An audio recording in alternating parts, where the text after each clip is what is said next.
నారాయణ నారాయణ అన్నయ్య.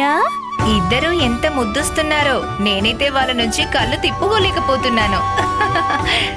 మా దిష్టే తగులుతుందేమో మీకు.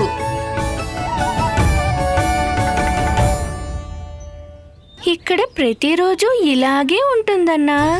ఓ నారాయణ, నా చెవుల్లోంచి అప్పుడే రక్తం కారిపోయేలా ఉంది తమ్ముడు. అలవాటు చేసుకోవాలన్నా.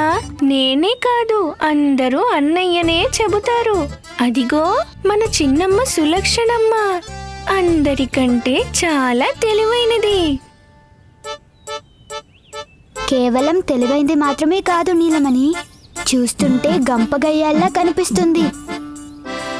సరిగ్గా కనిపెట్టారన్నయ్యా. కానీ మీరేం భయపడకండి, నేనున్నానుగా. వీళ్ళ సంగతి నాకు వదిలేయండి.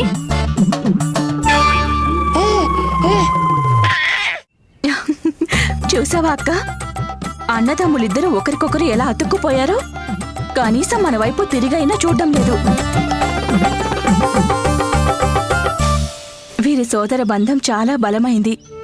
ఇక నుండి ఒకరికొకరు తోడు నీడల్లా పెరుగుతారు వాళ్ళిద్దరూ.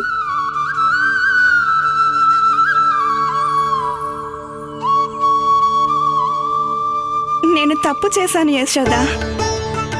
నేను అన్నదమ్ముల్ని ముందే కలవనిచ్చి ఉండాల్సింది కదూ.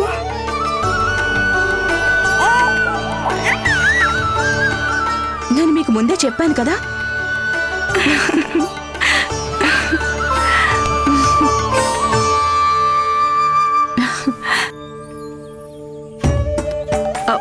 ఇప్పుడే వస్తాను.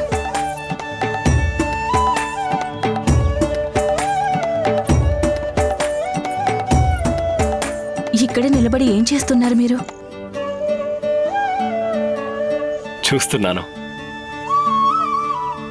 అన్నదమ్ములు కలిసిన ముహూర్తం ఏ పండగని తీసిపోదు యశోదా. ఈ మాట ముమ్మాటికి నిజం.